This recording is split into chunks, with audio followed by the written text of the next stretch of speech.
मैं समय हूं। यह लाइन सुनते ही आपके दिमाग में सबसे पहले क्या आता है? महाभारत, राइट? और रिसेंटली अभी लॉकडाउन में हमने फिर से एक बार महाभारत और रामायण जैसी सीरीज टीवी सीरियल्स में देखी, राइट?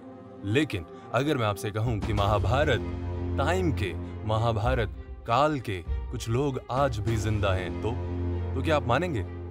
शायद आप कहेंगे कि कैसे? तो ये पूरी वीडियो देखिए और मैं बताऊंगा कि कैसे, और उसके बाद आप जरूर यकीन करेंगे कि हाँ, ऐसा है। भारत एक हिंदू बहुसंख्यक देश है और ये बात आपको पता भी है कि पूरे दुनिया में भारत ही एक ऐसी जगह है जहां सबसे ज्यादा हिंदू धर्म के मानने वाले लोग रहते हैं। पूरी दुनिया में भारत की जो प्रसिद्धि है वो भारत के अलग अलग घटनाओं और रहस्यों के कारण है।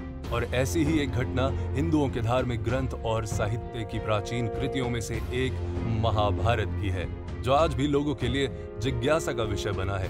जैसे कि मैं भी बहुत सारी चीजें जानना चाहता हूँ, इसीलिए जब मैंने ये चीजें जानी तो मैंने कहा ये बात तो आप तक लेके आप तक पहुंचानी तो बनती है। ध्यान से इस वीडियो को देखिएगा।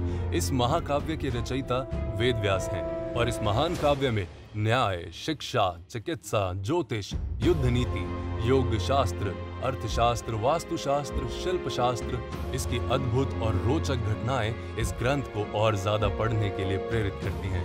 महाभारत एक ऐसा रहस्य है जिससे आप आज तक अवगत नहीं होंगे। तो चलिए आज इस वीडियो में जानते हैं महाभारत के उन 9 लोगों के बारे में जो आज भी पृथ्वी पर जीवित हैं।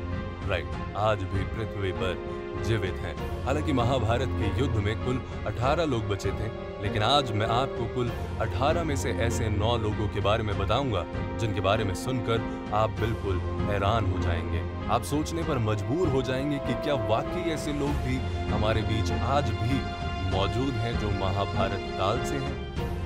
जैसा कि हम सब जानते हैं कि महाभारत की लड़ाई पांडवों और कौरवों के बीच लड़ी गई, तो अंत में पांडवों की तरफ से 15 योद्धा और कौरवों की तरफ से 3 योद्धा जीवित बचे थे। हिंदुओं के दार्शनिक भगवान वेद व्यास के अनुसार कौरवों से जो 3 योद्धा बचे थे उनके नाम है कृतवर्मा, कृपाचार्य और अश्वत्थामा, जबकि पांडवों के जो 15 योद्धा शेष बचे थे उनके नाम है युधिष्ठिर, अर्जुन, भीम, नकुल, कृष्ण, सहदेव आदि। महाभारत के इस लड़ाई में काफी खून खराबा हुआ और बहुत जान माल की क्षति हुई। महाभारत की इस लड़ाई को इतिहास में सबसे बड़ा युद्ध कहा जाता है। तो इन पौराणिक कथाओं के अनुसार ये 9 लोग आज भी जीवित हैं। आस्था में डूबे लोग आज भी ये मानते हैं कि महाभारत के ये 9 योद्धा आज भी जीवित हैं, जिनमें सबसे पहले नंबर पर आते हैं हनुमान जी। और स्पाइडरमैन, सुपरमैन, बैटमैन सब साइड में, लेकिन Hanuman is the best, right? Hanuman ji आपके भी फेवरेट है ना?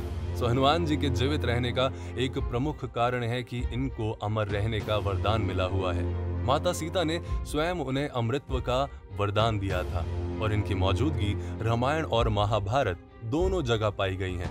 इसके अलावा कलयुग में भी कई बार हनुमान जी ने अपने जिंदा होने के सबूत पेश किए हैं। दूसरे नंबर पर आते हैं गुरु द्रोणाचार्य के बेटे अश्वत्थामा। गुरु द्रोणाचार्य के बेटे अश्वत्थामा के बारे में हम लोगों ने इस चैनल के शुरुआती वीडियोस में देखा था। अगर आप हमारे चैनल के फॉलोअर हैं तो अश्वत्थामा के बारे में आप लोगों ने जान ही लिया होगा। और अगर आज आप पहली बार इस चैनल पर आए हैं तो फॉलो जरूर कीजिए। कहा जाता है कि अश्वत्थामा के मस्तक में अमर मणि विराजमान है, जिस कारण अश्वत्थामा आज भी जीवित और अमर है। तीसरे नंबर पर आते हैं परशुराम। परशुराम अर्थात परशु वाले राम। वो द्रोण, भीष्म और कर्ण जैसे महारथियों के गुरु थे। वो भगवान विष्णु का 6ठम अवतार थे। उनकी मौजूदगी के बारे में आज भी कई किस्से मिल जाएंगे। और चौथे नंबर पर है ऋषि मार्कंडे। ऋषि मार्कंडे जो भगवान शिव के परम भक्त माने जाते हैं। कहा जाता है कि ऋषि मार्कंडे ने शुरू में कुछ दिनों में कठोर तप करके महामृत्युंजय को पराजित कर अमर रहने का वरदान हासिल किया था। और अगले नंबर पर महर्षि व्यास। महर्षि व्यास महाभारत महाकाव्य के लेखक, पराशर और सत्यवती के पुत्र। इन्हें कृष्ण द्वैपायन के नाम से भी जाना जाता है, क्योंकि वो कृष्ण वर्ण के थे तथा उनका जन्म एक द्वीप में हुआ था। छठे नंबर पर आते हैं कृपाचार्य। कृपाचार्य हस्तिनापुर के ब्राह्मण गुरु थे।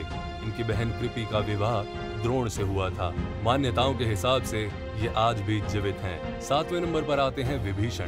कहा जाता है कि विभीषण ने राम की महिमा को जानने के बाद युद्ध में अपने भाई रावण का साथ छोड़कर राम का साथ दिया था और इसी कारण से राम ने रावण का वध किया था, जिसके बाद विभीषण को सदैव जीवित रहने का वरदान मिला। आठवें नंबर पर आते हैं दुर्वासा। दुर्वासा जो भगवान शिव के अग्नि से पैदा हुए थे।